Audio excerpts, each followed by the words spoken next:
Welcome to Cax Bar and Podcast, Canada's first podcast bar. What that means is you can come here for food, you can come here for drinks, you can also come here and record a podcast. Come on down, we're located in downtown Calgary, Alberta in the Beltline area. See you soon.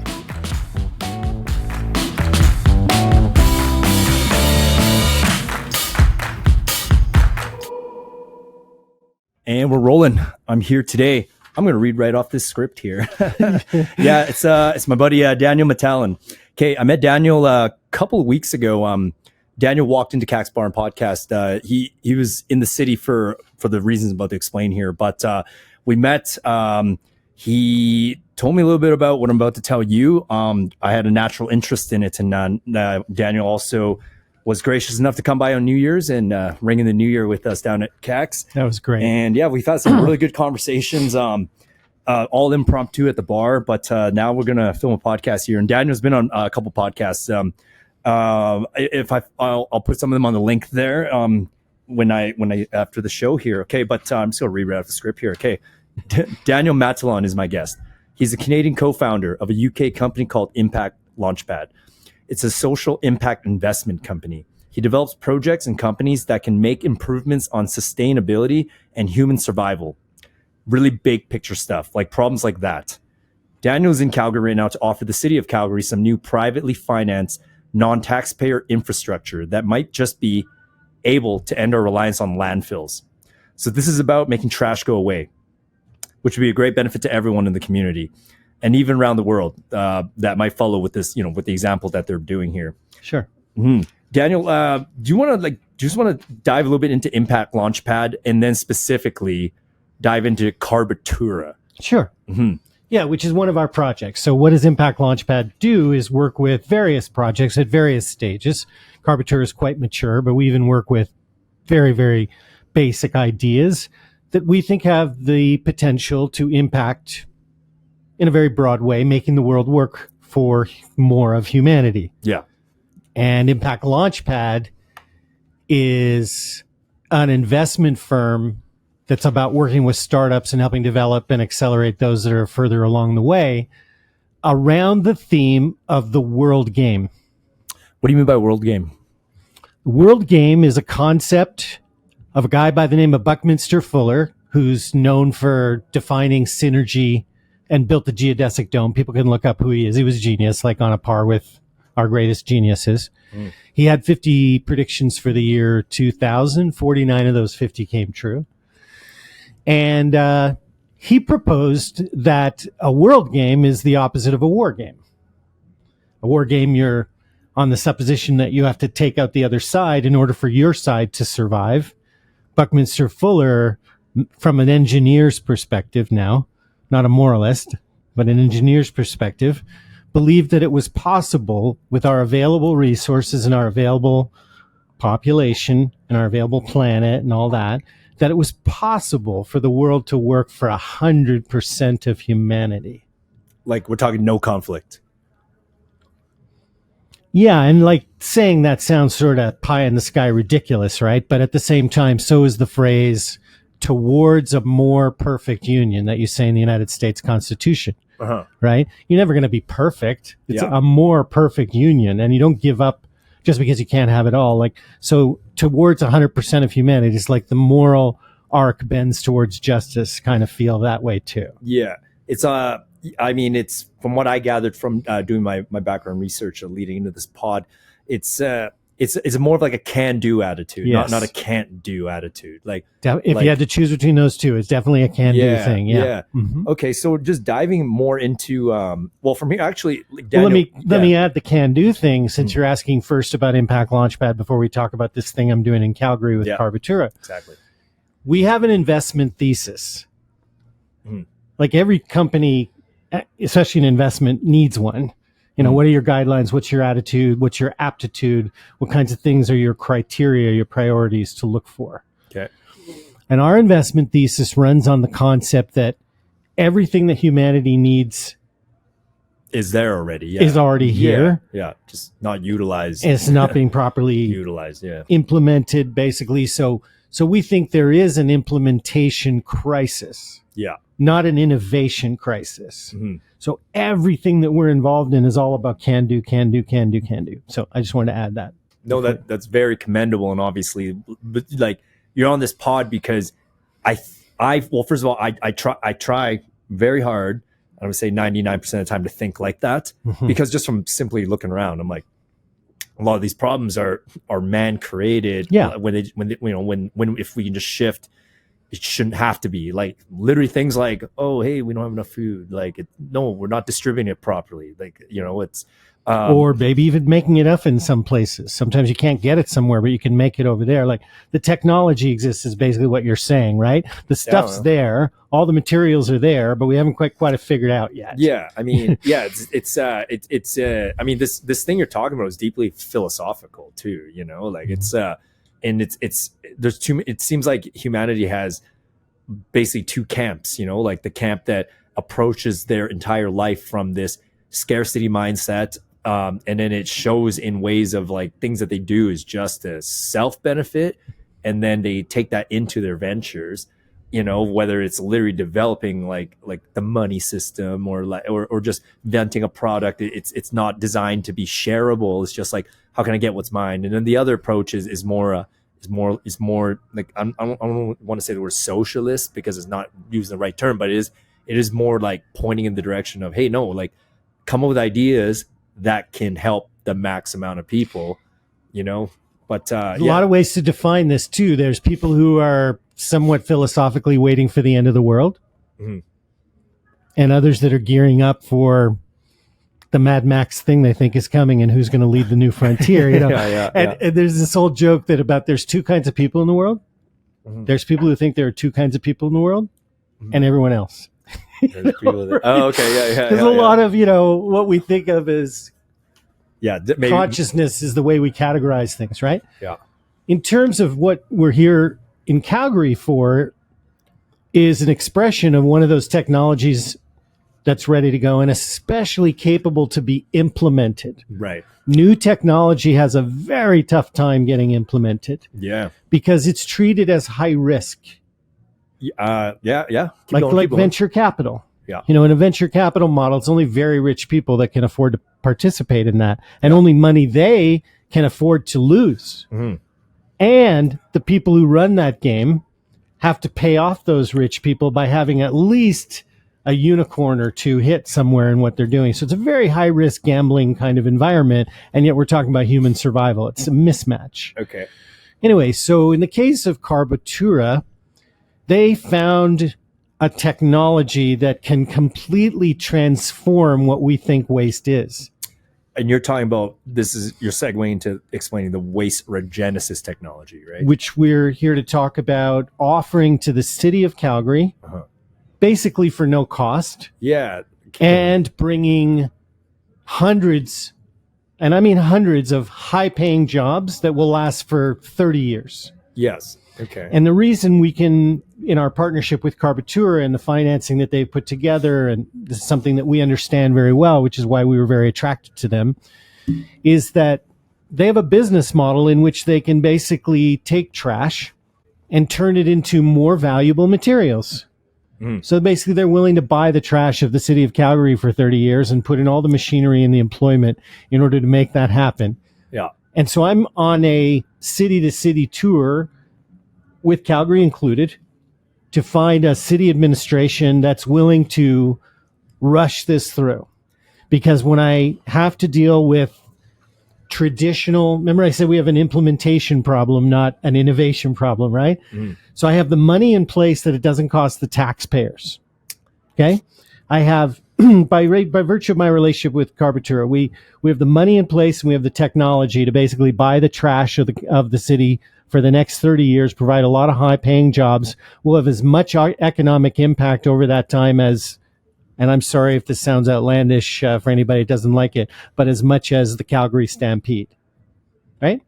So we're here to offer all of that, and yet you would think that would be pretty easy to make happen. And to Calgary's credit, they've even had conversation with me at all. But many places I go to, the minute they hear it has anything to do with waste management, They want me to talk to the traditional waste management decision makers. Now that sounds normal, right? Why wouldn't you have the guys who are experts in waste management to pass judgment on that? And yet these guys have never seen this technology, and the process that they make me go through is to put it into like a 5-year decision-making process through something called an RFP, all because at the end of the day, they're going to have to risk the taxpayers' dollars on any financial decisions they make. So that fits that kind of decision-making model.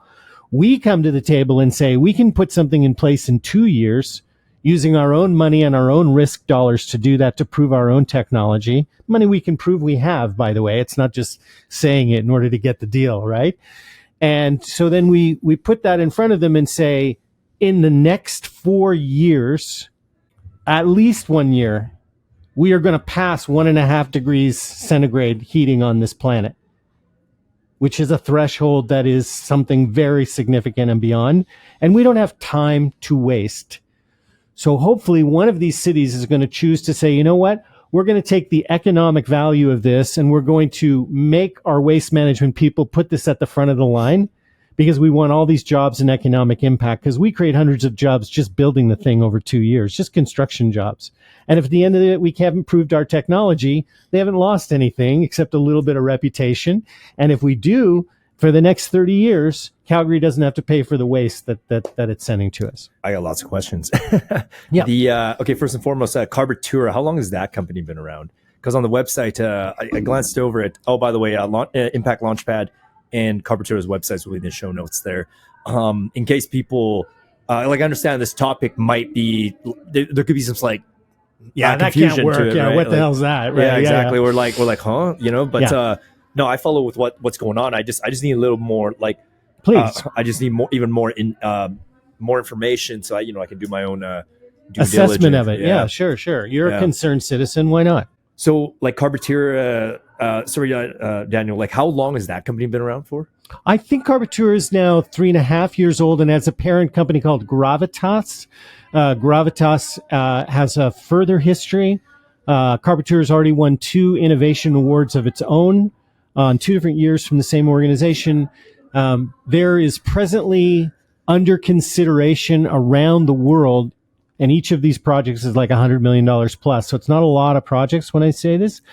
But at the time that we're recording this, there's more than $5 billion under various stages of examination or actual contract for this service to come in. Because it's a service. When the city of Calgary, if they did, or any city that I am successful at getting to agree to this, they'll be basically accepting the service of Carbotura over a 30-year contract. Yeah, and just to break it down more for a dum-dum like me, in the end, the Carbotura it's the main thing they're using is the waste regenesis machine, right? They have a machine that they have created out of technology they've exclusively licensed for this purpose. Yeah.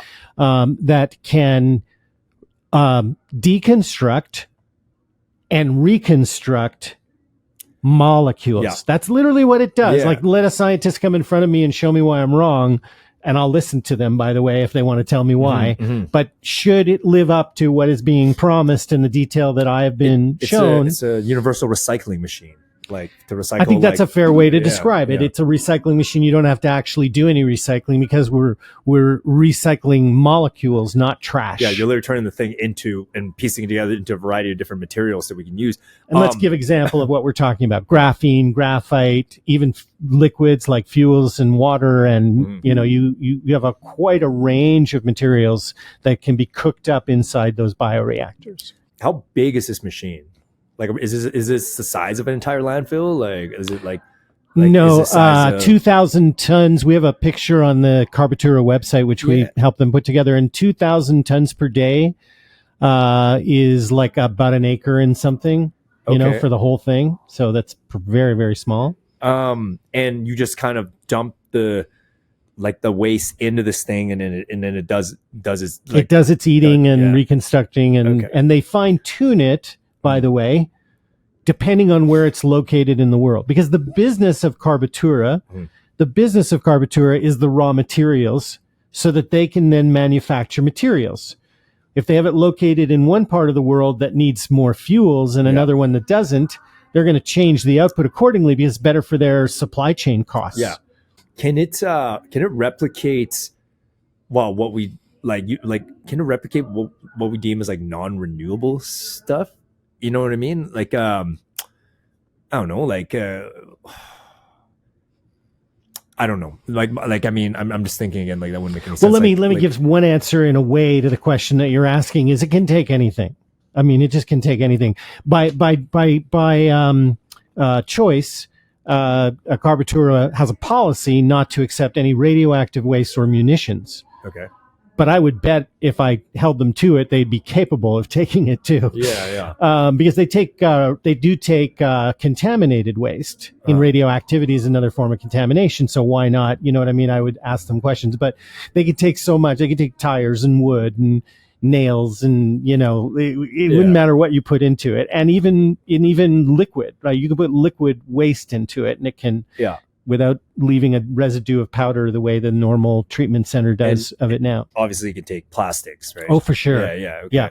It's a PFOA solution beyond anything we have going on right now. Okay, and I'm just more curious about the why this is a new innovation, 2021. The award for Carbotura of putting it to this application is a new innovation, but the technology is 30 years old. Yeah, so why hasn't this been more pushed on before? This sounds like a no-brainer. Like, why wouldn't every... Yeah, it does suffer from it's too good to be true, which, let me tell you, is not so easy to deal with because it's all about trust, especially building agreements and relationships of this extensive nature, right? So it's a funny, ironic thing that when you have something that's this good, you have to deal with that to overcome that. I will quote to you what the chief of staff to the mayor's office said to me, and I don't think he'd be bothered by me repeating this because it's a good thing. But in looking at all of it conceptually, he goes, well, based in concept of what you're telling me, I don't know why we wouldn't do this. Yeah. Now, there's due diligence that still has to happen to fulfill that. Lots of it, exactly. Yeah. But still, the concept does make sense. And this is really what I'm on a campaign around the world because I have relationships all over the world at this point. And I'm looking for what civic leaders are willing to sort of really put this in high priority. Maybe you can find one running for office that wants to run on it. Yeah, I just think the again, coming from a simple dum like me, as we, my knowledge on this is as much as we've been discussing is what I've been able to research, but it just seems like there'd be too much there'd be a lot of red tape, like we're talking about, because this is going to change a lot of industries. It's going to have a huge economic trickle effect, right? Sure. If a lot of landfills are wow. Somebody profits from landfills. Yeah, exactly. Right. So why, it's literally again, coming up to, there's an extreme example, but be going to gasoline, and being hey, we can replace this right now. And obviously it's going to be, well, no, we don't want that because it's going to cause this chaotic economic windfall. Everything's so tied together. This Carbotura sounds literally like it's in that realm of change if it's implemented, right? Which is the issue itself. Yeah, that what we're selling is change, and that's not always welcome to certain interests. And I think the thing of comfort, both for the vested interests in waste management and those like me who are trying to innovate, is that. My favorite question, is there enough? Do we have enough landfill capacity? I think it's a growing business, right? Yeah. And so if we add in some infrastructure that Carbotura can do, and if you can show me a competitor that can do something better than Carbotura, let's go for that too, right? Mm. But right now we know Carbotura is something that comes with its own money. And that should go to the top of the price. I said to a couple of leaders that I've dealt with in the last 12 months about this is, you should do everything you can to make something like Carbotura work, because it's private financing for public infrastructure. Wouldn't you want to set a precedent that that's a good thing? That literally sounds too good to be true. Who is funding this? Who are these private groups and businesses? Let me answer that question and complete the other one too, which is in the sense of adding infrastructure to what's already there. I don't think we actually threaten the existing interests. I just wanted to clarify that. For adding infrastructure, right? Okay, yeah. And then along the way, we can see what else is better. And then as to your second question, can you repeat that one again?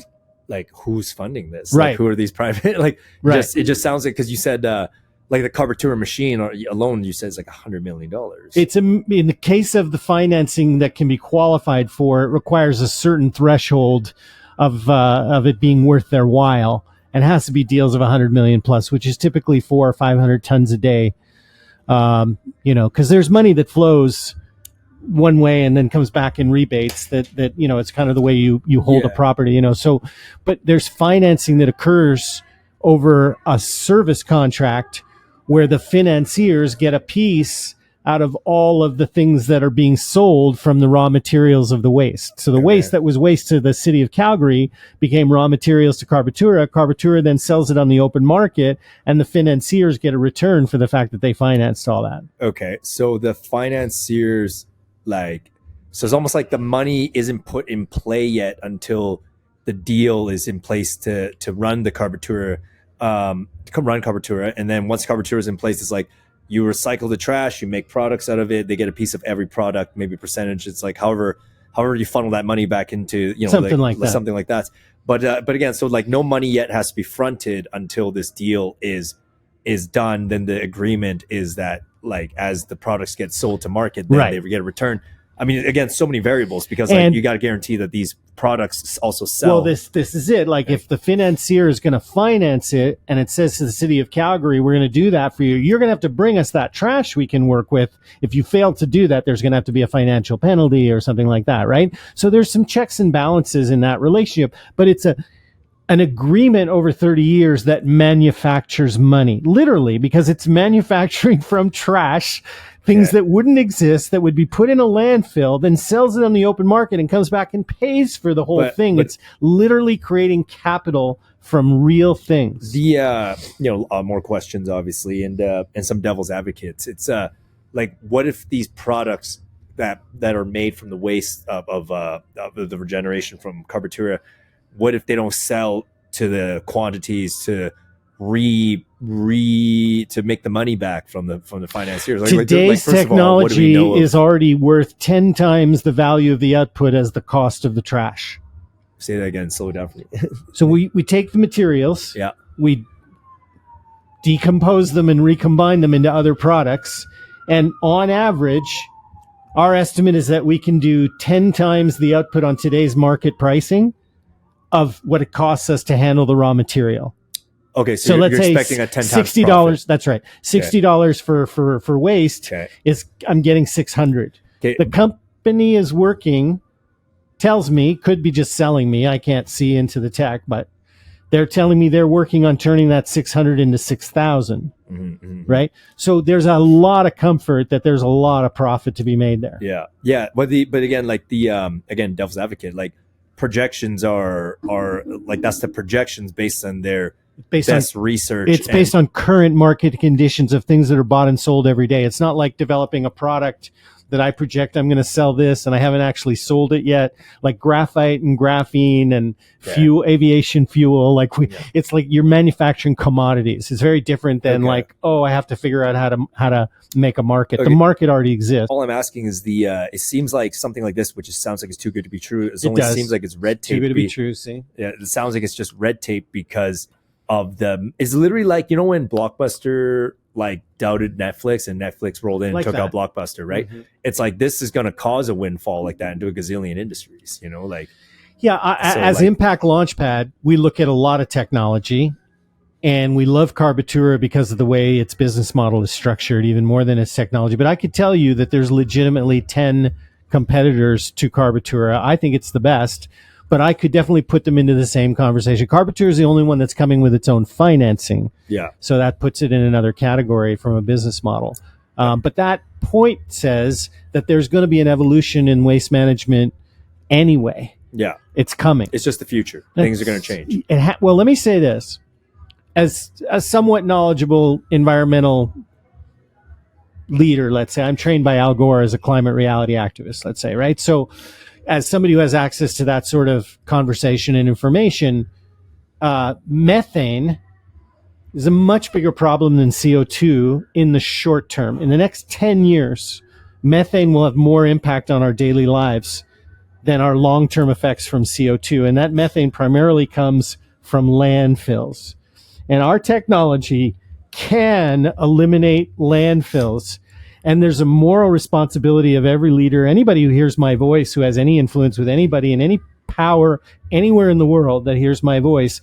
They have a moral authority to move this to the front and center of conversation as quickly as possible and let Carbotura prove itself. Okay. On their own dime. Yeah. The only thing right now is, again, this is, as far as I understand, this has never been able to be implemented yet.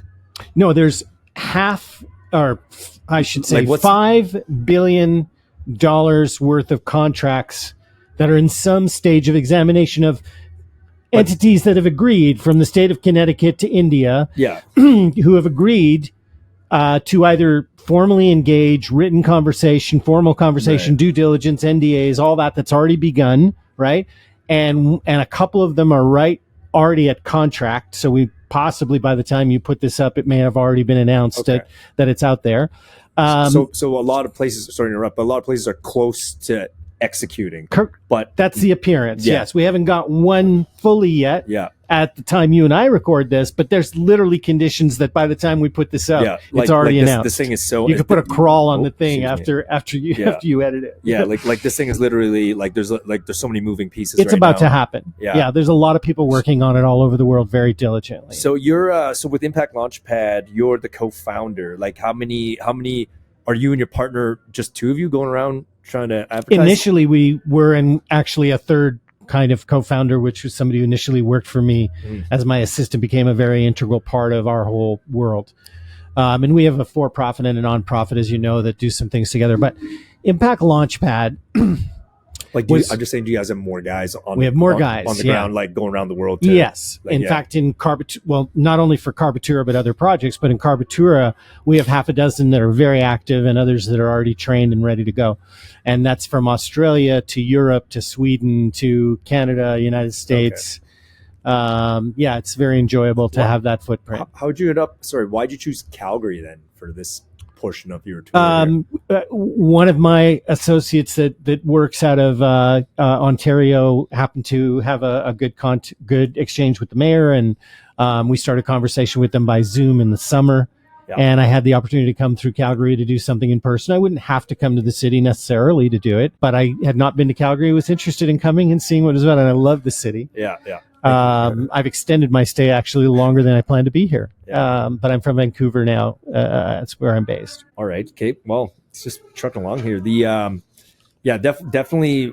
Let me know when this conversation with the mayor goes down. Like total. Like I know you did a Zoom call, but I'm saying, because right now it sounds like it was just a lot of preliminary talk. Just preliminary. Yeah, because to execute this thing, like you said, this is like a 30-year commitment. Yeah, it's going to be a 6-month process. Basically, if the way it works for me when I deal with an official is if they agree that the concept makes sense and they want to go into formal due diligence, we sign an agreement to do formal due diligence. There's a document for that. And once that document is signed, we then engage in formal due diligence on everybody's side. And along the way, they're going to decide, do they want to move forward with this or not? But at least they'll be making that decision with the due diligence, verifying that the financing is there, verifying that the technology works, Yeah, like who would, but like, like for instance, like Mayor Gondek right now, like she's not the one personally is going to be looking at, yes, this looks like the Carbotura is going to work. Like, no, she's not the scientist. So she probably has to run it by just loads of experts that, make sure this thing the is experts 100%. have to make that final decision. That's their job. I think that the reason I'm speaking to mayoralty offices and economic development wings of provincial governments and state governments and things like that, or sometimes a business group that has influence within some of the industry, is because if you go through the tech guys first, they will put it through a 5-year process. They don't care about the jobs. They don't care about the economic impact. That's not their concern. Mm-hmm. And we're prepared to invest our own money in the city. Yeah.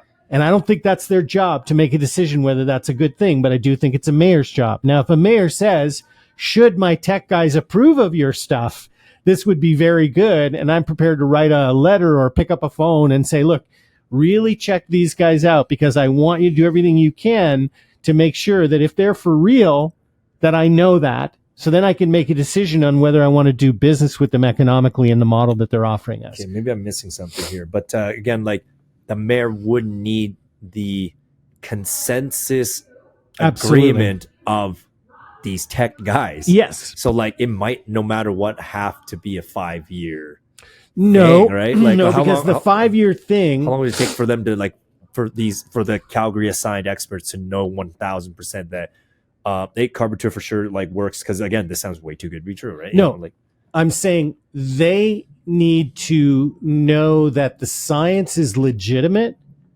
and whether they call it proven or not, they can then let Carbotura spend their own money and create a bunch of jobs for Calgarians proving it. Because if you go through the prove it model first, that's what's going to take a couple more years. Yeah, that's what I'm trying to tell you. Because you're basically saying we'll front the cash because we already know it's like we already know it's going to work. And if we fail to deliver, all you got was a couple of hundred construction jobs, and we walk away, and nobody lost anything. And we saved you time because we spent our money proving it instead of you guys going through your process of the next 4 to 5 years that you normally it's almost do. Like you guys, it's one of those weird situations where it sounds like you guys kind of will pay to get it going, right? And then you can confirm it as we go. Exactly. Like, yeah. It's totally sensible. It's incremental. The only risk that there is that it's new.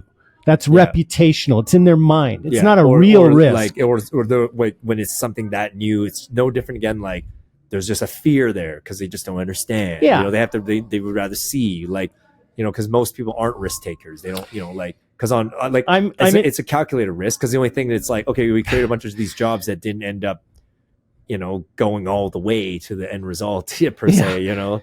I mean, people like me are in the business of change. Yeah. And in the beginning, you know, we talked about the fact that everything we have is here. Why aren't we implementing it? It's because it involves change. You're like, it's cultural. Yeah. Oh, yeah. You know, and you went right to it. So you don't have to be like a scientist to understand that there's possibly some interests that are going to be moved around with something like this. Yeah. Well, I mean, like I'm just using an overview analytical approach to this understanding. Like obviously it'd be different if like I personally am fascinated with this whole thing. Like I actually want to see the Carbotura machine in I just want to see it and work. Like so like unfortunately it's in South Africa if you want to knock your knuckles on it. Yeah. Like I just need to see one, even South Africa, like show me what it can do. Like I'm just such a tangible guy, right? Like show me you can recreate a nice cool weight. I've got a video of it. No, I've got a video of it that shows it all. That's in real time. It's already done. Yeah. And the whole decision that's to be made right now is it okay for these guys to come in and use their own money to prove it? Yeah. Okay. Daniel, sorry if I missed something here again. But again, the financing. Mm-hmm. Again, who is privately financing this? Like it's called a global solutions provider. Like are we talking about like angel investors? No, this is very large. Angel investors would be much smaller kinds of units. So this involves like things like sovereign wealth funds. Yeah, these are countries that have very large profits in resources like oil in the Middle East and places like that. And then there's, you know, just like Alberta has a treasury fund. It's sort of something along that line. And they understand the math of the infrastructure. Like it's very easy for them. As long as they have a guaranteed flow. And obviously they put Carbotura through the paces to be able to put that financing up. That's one of the validations. Like, why would anybody put up the financing unless they believe the technology was going to work? Because if they fund 2 years of construction jobs and then Carbotura couldn't produce, those financiers are going to be left high and dry. So these financiers, are these just common like CEOs that we might even hear about in North America and maybe even like Middle East or something, and they're just kind of like behind the scenes doing this project together and financing this? Is that do you know the concept of family offices? Have you ever heard that term? Family offices. No. So the way extreme wealth works on this planet, there are more than, last count, 150,000 family offices. These are families with enough wealth that they have so much of it that they need to hire dedicated people who do nothing but invest their money. Family offices. And then they've grown in the modern age to also includes all sorts of services for the members of the family, even all the way down to health services, all for the family. It's like this corporation to serve this huge thing that this family is fed by. There are family offices and sovereign wealth funds, and there are infrastructure bonds. There's an enormous work that's gone on in the green bond market that was initially started, sort of helped kick off by the World Bank and other interests, and then they got out of it and let the private market take over, that have been hugely successful. Because when you're investing in infrastructure, there's a real solid return there. It's an easy thing to justify. Yeah. You can, sell it to somebody else if you no longer want the cash flow and all that sort of stuff. So that's the key, though, is the technology financeable? There's even a whole series of technology readiness levels, all the way from 1 to 9, and what constitutes 8 and 9. And certain types like green bonds I just mentioned, they must be TRL 9, right? The highest. But there's other ways that you can take. Remember, we just said implementation is the thing. Readiness level. Listen to that word, right? So you take something at a technology readiness level of an 8, that Carbotura is, and now you have a private group come in and go, we believe that this is going to work and we're prepared to finance it, and we're going to get a long return for the next 30 years. But again, like you literally can't. Are we just not allowed to say who these private groups are in the end? like specifically? No, I think I'm talking secretly like the royal families. First of all, I wouldn't have the authority if I knew that to share that, and a lot of it I don't. I know some, but I think that my job as an agency is to help craft the message in the way best that we can reach the right people that are willing to give this a chance. Yeah. I will promise you, any of those guys, when they're going through the due diligence, will know exactly where every dollar is coming from. Yeah. Like you and I might not, but under appropriate disclosures, absolely that will take place. You are the front line. Sorry, this sounds rude, but I'm not meaning from a rude place. But you are the sales team out there. Yes. Yeah. For sure. But it sounds like, again, it's just you and your partner, just basically primary. I think I told you I have people in several countries. So like I have a whole bunch of, like, what's your roster? Like how many of you up there are you spreading the word? As far as this project is concerned, it's 6, as I mentioned earlier before, and another few that are trained. But we have 17 people around the world doing projects with us. Okay. Yeah. So we don't. I mean, to be honest with you, you call us the sales team, and I say yes, but we're more. No, it's not. It's not. That's not an insult at all. I think sales is a very important part of the economy. But what we are making introductions, and we're really more the communications team than we are the sales team. Yeah, you're the messengers. That's right. Yeah. And that's a common theme for Impact Launchpad in everything we do with our consulting, with our investment banking, with our incubating of projects. Frankly, a lot of how we help companies grow, how to do more with less, is by their communications internally and externally. And so that's what we do for Carbotura, even coming to the place of understanding that while the technology is so great, when you lead with the technology, you never get a chance to talk about the business model.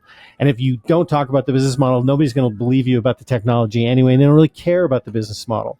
And that's communications, to know which to start with. So this is what we are experts in. Did Impact Launchpad find Carbotura? Did Carbotura hire Impact Launchpad? One of the principals of Carbotura and myself were both on a same speaking engagement, and so we met each other as speakers. Oh, okay. And then we began developing a conversation and exploring what we might be able to do to help them. To continue on here, Daniel, so what other projects then are you involved with that Launchpad's involved with, for instance? Because you said Carbotura is one of its partners, or if you will, or relationships.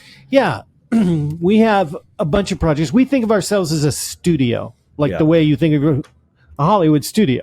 Yeah. Right? And the projects, whether you're producing a founder's idea in their head into a prototype, or you take a story and turn it into a movie, there's a lot of similar aspects to producing this podcast.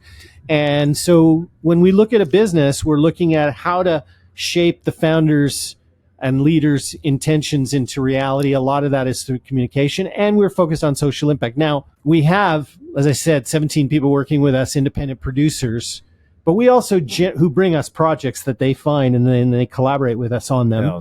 And we might help do business plans for them, and we would do a slide deck for them, or introduce them to investors, or help their PR and communications, develop them some apps, whatever the heck they need to get to where they're going. And sometimes we generate our own projects that we incubate. Okay. And the one that, probably has most popular attention from the small group that we have brought it to over the years is we are keenly focused that the world is about to be awash in migration at a level we can't even conceive of. There are going to be 1 billion people homeless and without a passport in 25 years. We're talking here at the beginning of 2024. That's 1 billion people. If you only were talking about 100 million people, which is 1/10 the size of that, that'd be 100 times the Syrian refugee crisis. And look how that destabilized the world. Right? So you're going to have a new thing that's never happened on this planet of a huge, huge, huge part of our society of the earth is going to be nomadic. These are people who are going to be displaced, going to be homeless, and in many cases without a passport of identification verifying who they are. So you want to start talking about things like traditional things like borders, and one of those people shows up. It's a huge, huge problem. And we don't see any government or group of governments that's preparing for this day, and the clock is ticking. So what we're proposing, just because we're assigning this job to ourselves, is to fund the development of housing that can be equipped with everything a human being needs to survive, that can be 3D printed. In our mind, we think of it as the Manhattan Project of survival of the 21st century. In the 20th century, you got all these scientists from different disciplines together to make an atomic bomb to save humanity's existence.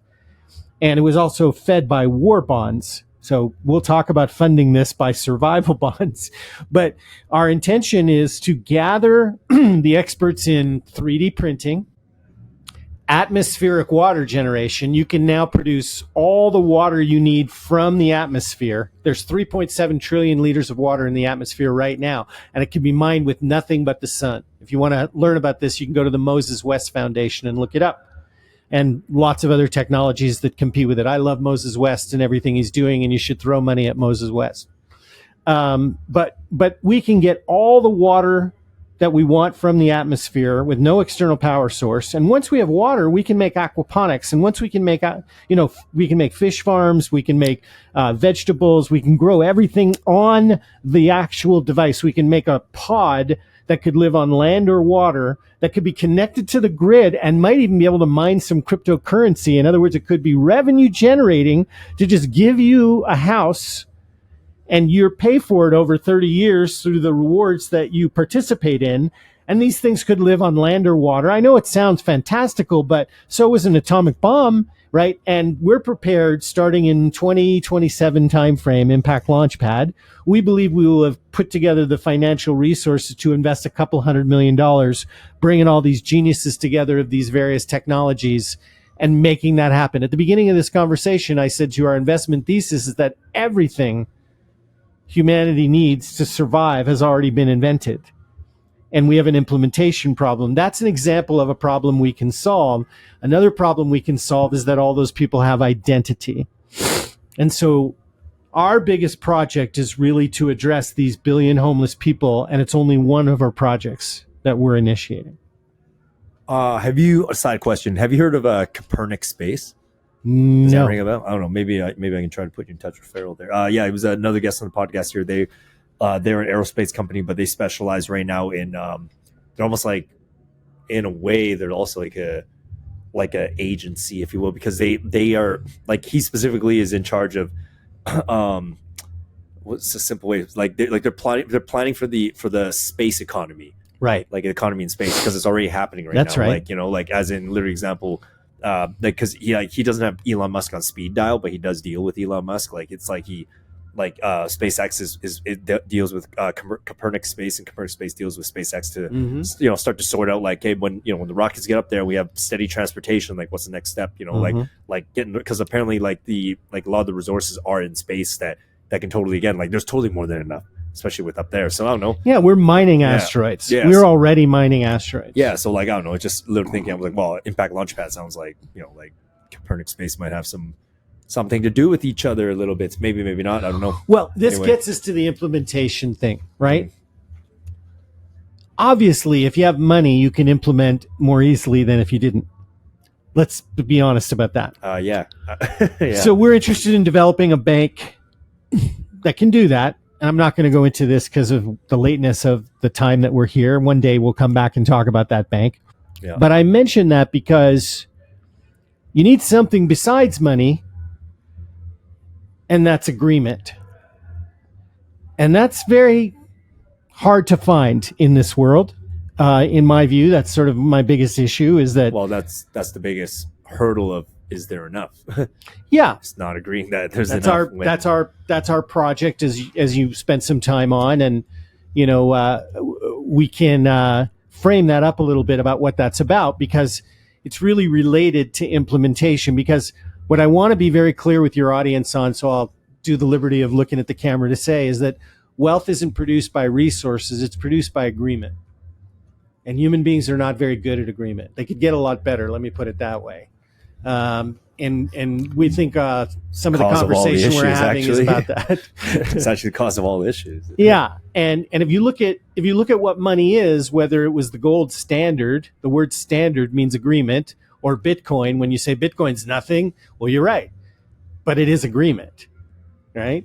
It's an agreement now that if I give you Bitcoin today at today's prices and I gave it to you for $20,000, you'd think it's a steal. That's just an agreement, right? Because today, at the time we're talking, it's over 40, right? And so money and cash is a container of wealth, of what wealth really is. And if we figure out how to manufacture those containers properly and put them to use sustainably, we can very much accelerate human survival. And that's possible to do.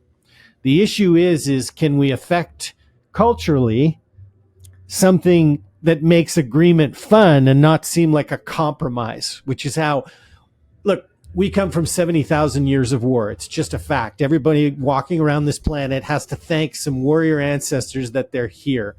And you can't just shut off warriorness just by saying, oh, I'm going to be a loving human being. It's like we're recovering alcoholics, right? We're recovering warriors. And we have to be, like a responsible recovering alcoholic. We have to be responsible non-warriors and devote ourselves to building agreement.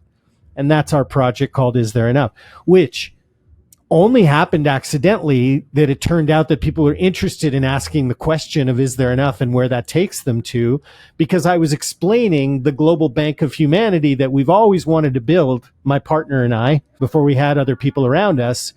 And people said that what we wanted to do was great, but you couldn't pull it off. And we said we could by agreement. And one day I was in Central America and I was explaining our business plan to some investors. And I went, isn't there enough? And when I asked that question, you can point to a certain moment when you met somebody across a room, or some moment where your life was this and then it was this. From the moment I asked that question, my life changed. And since that time, I've been in 30 countries, kind of conducting a social research experiment that has a few hundred people that have been participating over thousands of hours, and that has even more people associated with it, that are really, really interested in having the conversation of is there enough, because they see it as a bridge to learning how to bring more agreement in the world. I'll have to explain it the next time I come back as to why we've turned a conversation of is there enough into the agreement game, and we've turned that game into something that can be monetized, and it even monetizes human rights and world peace. A game that people can play, individual, ordinary people, everybody listening to my voice, they don't have to be in any position of power, but can participate in creating a conversation of human respect that we know how to not treat the other person I disagree with as my enemy, but just simply maybe my opponent at worst. I mean, well, you're talking about a complete like mindset shift for the people who think there isn't enough. I mean, that's your biggest goal, right, Daniel? Is it really? Would you say the is it enough? The biggest goal is really the global impact bank that I referred to. It really is the biggest goal because I think it can have the most rapid impact. I'm very happy that people want to pay attention to the Is There Enough conversation. And it's true that the more the Is There Enough conversation has built, the more influence for building that goal of my bank is. Which when I say my bank, by the way, it's open source bank that no one will own. So it's called an ownerless bank. But it's still a creation of mine. And so my biggest goal is that. But as it turns out, the thing that has the most awareness at all times is the Is There Enough conversation. Always leads everything. It's like a cat got out of the bag, or I created a Frankenstein or something like that. The Is There Enough conversation directly ties to this idea. If I pick up what you're saying, the global impact bank, It does. because that will solve the Is There Enough money issue. It does solve that. Yeah, but I mean, like It right does now, solve that.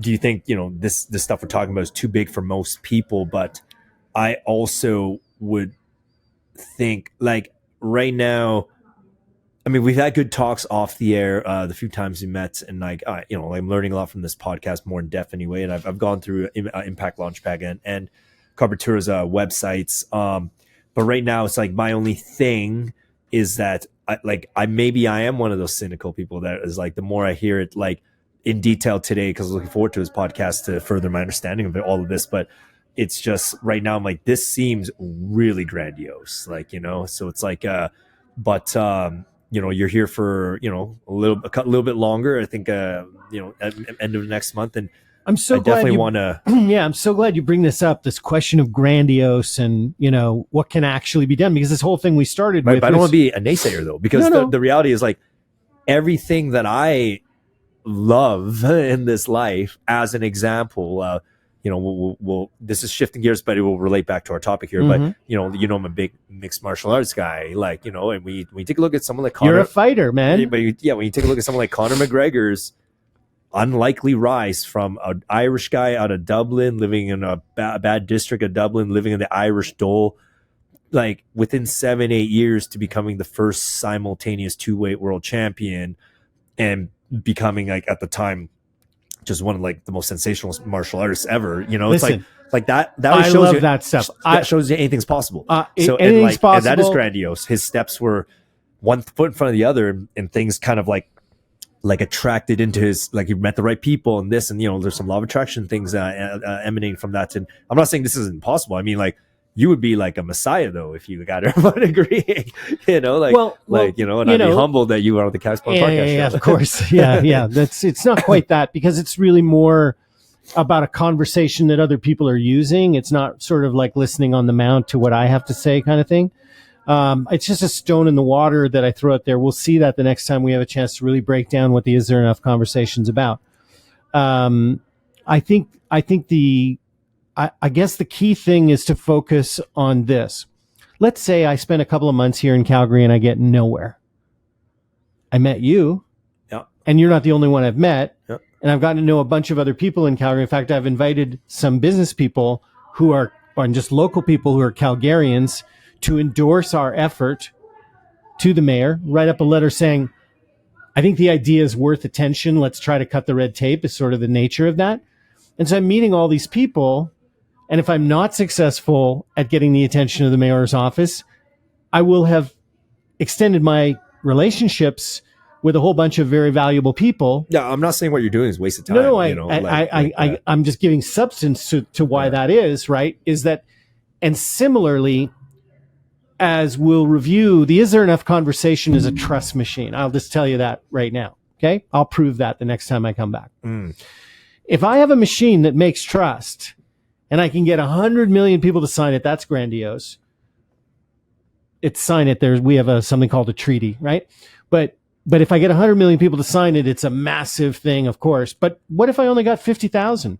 50,000 people to consider how there might be an alternative to war that's not peace. It's not war and peace, it's war and agreement. If I could shift 50,000 people's minds in that direction, what might that have in all the generations that come after those people, right? I'm looking, like, I love Conor McGregor and everything you do. Like, I love the Rocky movies, right? Those are stories of war. I'm looking to tell stories of agreement and collaboration. I don't want to get rid of the war stories. I still keep my Rocky set, right? I love some war movies that I have in my list, but I want to build a mythology around what it takes for human collaboration to be exciting, that people want to do it. Not like, I got to deal with those guys, which is a lot of what it is right now. And people are sitting around, they're all thinking that they have no agency. And if they get together and coordinate and collaborate and organize, human beings have enormous power, enormous power. Margaret Mead said, never doubt what a small group of people can achieve. We're creating small groups of people all over the planet discussing and using the conversation of Is There Enough, which I'm happy to discuss the next time, which is a way of implementing this can-do attitude. It's not hopeful. It's not positive. It's not negative. It's not like cynical or non-cynical. It's really transcending all of that stuff to just say, what can we actually agree on, even if it's simple, and use as a foundation to get some things done. And that's what's allowed me to build relationships with Carbotura. It's what's allowed me to build relationships with those 17 people and several hundred around the world, is that it's not yet thousands, so we're not really popular yet online and all that. But we've done lots of social research with these people to know what we're talking about. And that's all come from building agreement, building agreement, building agreement, building agreement. And eventually that monetizes.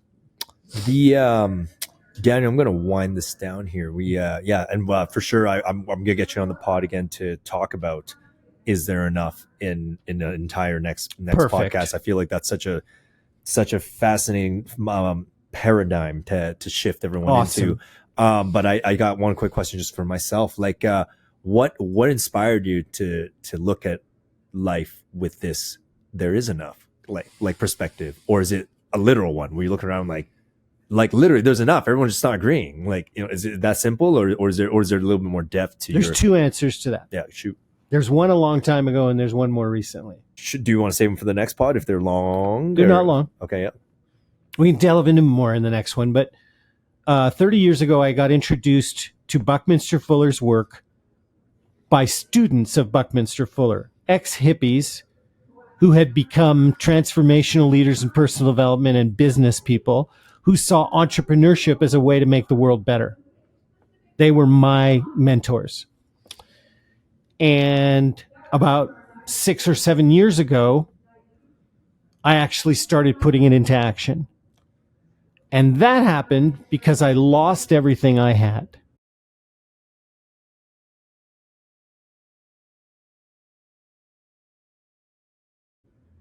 Slow it down. Sorry. 30 years ago, you met students of Buckminster Fuller, yes, who taught me all about him. Yeah, I never met him myself. Right. I'm like a grandson of his intellectually, right? Yeah. But you didn't implement his actions till 6 years ago? Not to the level that I'm doing now. That's like a 23-year gap. You're sitting on this. Yep. This knowledge. Yep. Like, but then, sorry, you said you lost. But everything? I hit a crisis. I hit a crisis in my life. Okay. 7 years ago. Yep. And I figured out.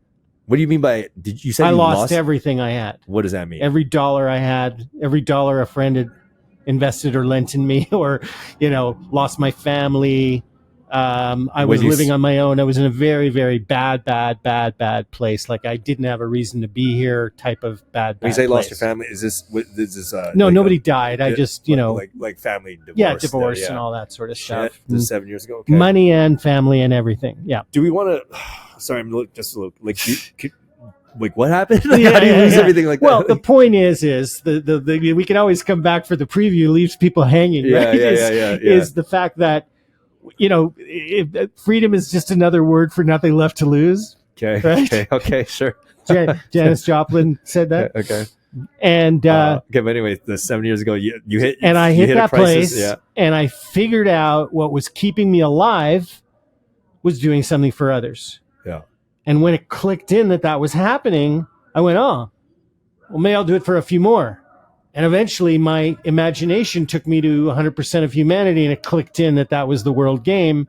And it turns out that Buckminster Fuller had similar sort of moment, and he lost a child, really lost a child. The child died, and he felt responsible for it. And this was an epiphany for him as well. So I have some kinship with him in this. Would you say, sorry, I got into one style of genre books I love reading is biographies. You know, I feel like that's really the little, that's the nice, that's the sweet spot of learning for me anyway, because, you know, it has the most way for me to have an avenue towards like understanding bigger picture stuff, is understanding the people who behind them and what caused them to you know become who they are, to make the impact that they did, you know.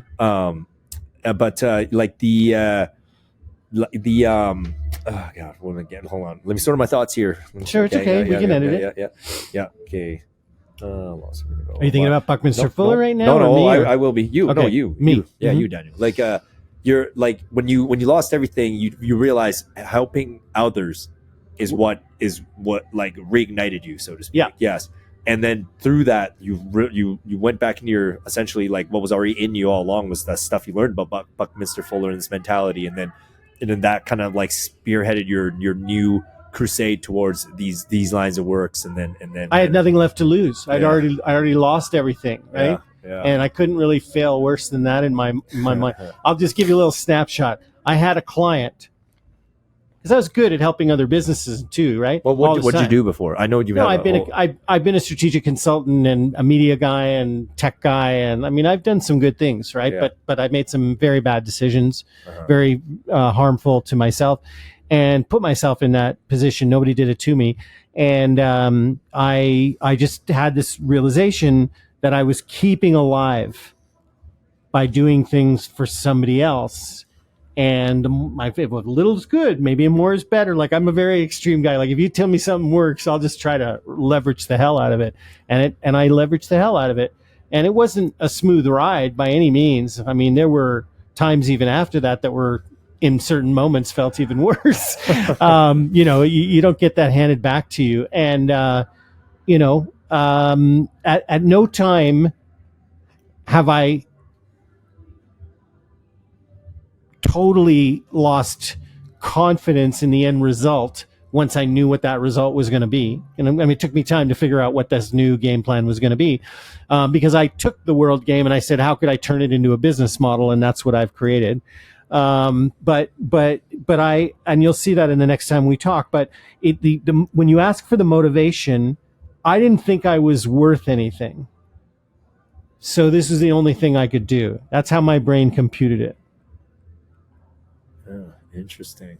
Like if I'm not worth anything, then I have this ego to want to be worth something. So I'll try to impact as many people as possible. So I can, you know, if you want to put me on a psychiatrist's couch to restore the emptiness of my own thing. If I try to pretend I was. But I don't. Almost everyone's doing that anyway.